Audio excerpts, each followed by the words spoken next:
নমস্কার।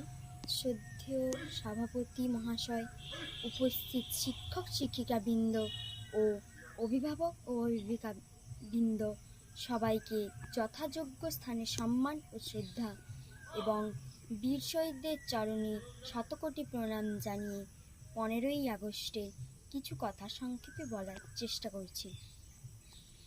কবি রঙ্গলাল বন্দ্যোপাধ্যায় বলেছিলেন, স্বাধীনতাহীনতায় কে বাঁচিতে চায় হে, কে বাঁচিতে চায়?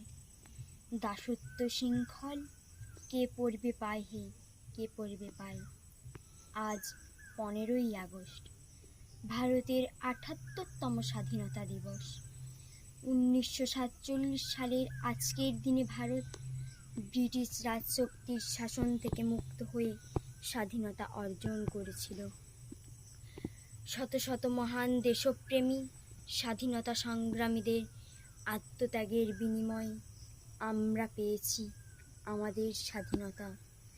মহাত্মা গান্ধী, জওহরলাল নেহেরু, বাল গঙ্গাধর তিলক, মঙ্গল পাণ্ডে, বিনয় বাদল দীনেশ, প্রীতিলতা ওয়াদ্দেদার, সিধু কানু, লক্ষ্মীবাঈ, মাতঙ্গিনী হাজরা, মাস্টারদা সূর্য সেন, নেতাজি সুভাষচন্দ্র বসুর মতো মহান স্বাধীনতা সংগ্রামীরা আমাদের দেশের স্বাধীনতার জন্য তাদের সমগ্র জীবন উৎসর্গ করে গেছেন।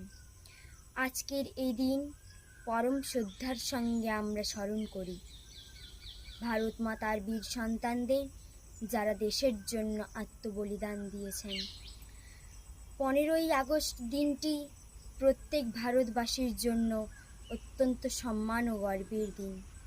আজকের এই দিনে স্কুল, কলেজ, অফিস, আদালত সব জায়গায় পতাকা উত্তোলন ও জাতীয় সঙ্গীত পরিবেশিত হয়। আসুন আমরা তিরঙ্গাকে সম্মান করি, আমাদের জাতীয় পতাকা, যা কোটি কোটি ভারতীয়দের আশা ও আকাঙ্ক্ষার প্রতীক। এর সবুজ, সাদা এবং গেরুয়া আমাদেরকে একটি উজ্জ্বল ভবিষ্যতের কাজ করতে অনুপ্রাণিত করুক, যেখানে প্রতিটি মানুষ গর্বের সাথে বসবাস করতে পারে। আবারও আমি উপস্থিত শ্রদ্ধেয় সভাপতি ও শিক্ষক শিক্ষিকা মহাশয় ও অভিভাবক ও অভিভাবিকাবৃন্দ, সবাইকে যথাযোগ্য স্থানে সম্মান জানিয়ে আমার ক্ষুদ্র বক্তব্যটি শেষ করলাম। জয় হিন্দ, শুভ স্বাধীনতা দিবস।